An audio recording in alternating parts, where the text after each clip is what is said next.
Avec Noémie Roche. Bonjour Noémie. Bonjour Julien. Aujourd'hui, nous partons dans une zone particulièrement exposée au changement climatique, l'est de la République démocratique du Congo, marquée par de fortes inondations meurtrières. Oui, inondations qui ont fait au moins 104 morts dans le village de Kasaba, situé près des rives du lac Tanganyika. Des pluies torrentielles sont tombées pendant la nuit de jeudi à vendredi et donc les habitants ont été surpris pendant leur sommeil. Ces pluies torrentielles ont fait déborder la rivière Kasaba. Résultat, les eaux ont déferlé vers l'aval en emportant tout sur leur passage, des pierres, des gros arbres, de la boue. On n'a pas d'image de cette catastrophe, sans doute parce que le village n'est accessible qu'en bateau et puis que le réseau de téléphonie mobile passe très mal là-bas. Mais selon les autorités locales, 150 maisons ont été détruites et les victimes sont en majorité des enfants et des personnes âgées. Le lendemain, c'est un autre pays d'Afrique, la Somalie et sa capitale Mogadiscio, qui ont été frappés par des pluies torrentielles. Résultat, des quartiers entiers ont été envahis par les flots, des maisons complètement détruites. On compte au moins 7 morts, 200 familles ont dû être déplacées et 6 routes essentielles pour les transports et les déplacements de personnes ont été fortement endommagées. Les habitants affirment qu'ils n'avaient jamais vu ça. On va les écouter. C'est la première fois depuis 40 ans qu'il pleut comme ça. La pluie a continué à tomber en abondance pendant près de 8 heures. Nous avons vu des maisons gravement endommagées par les inondations et de nombreuses personnes déplacées dont les maisons ont été détruites.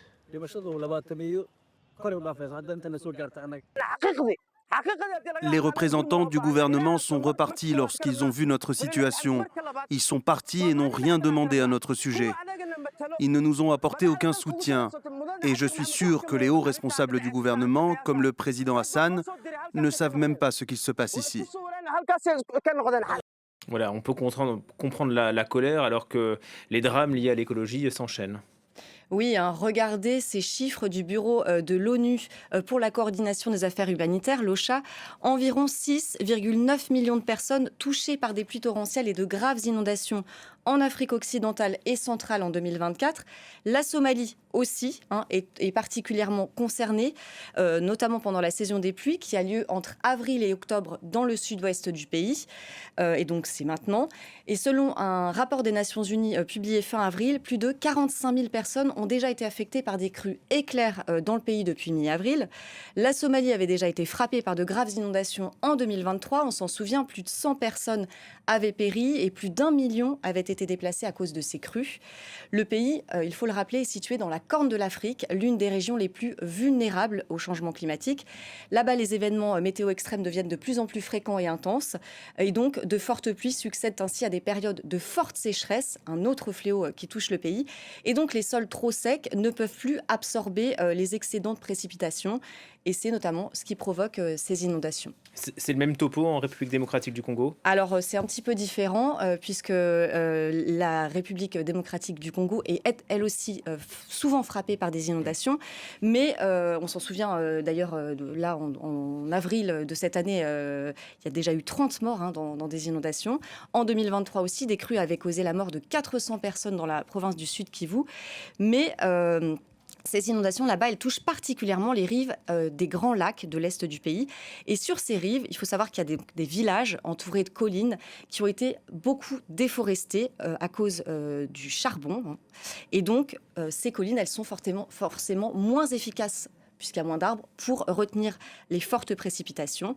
Et puis, le pays est aussi vulnérable aux phénomènes climatiques à cause de l'urbanisation anarchique et du manque d'infrastructures dans les villes et les villages. Et si on dézoome, Noémie, c'est tout le continent africain qui reste vulnérable au changement climatique. Oui, alors même qu'il ne contribue qu'à hauteur de 4% environ aux émissions mondiales de gaz à effet de serre.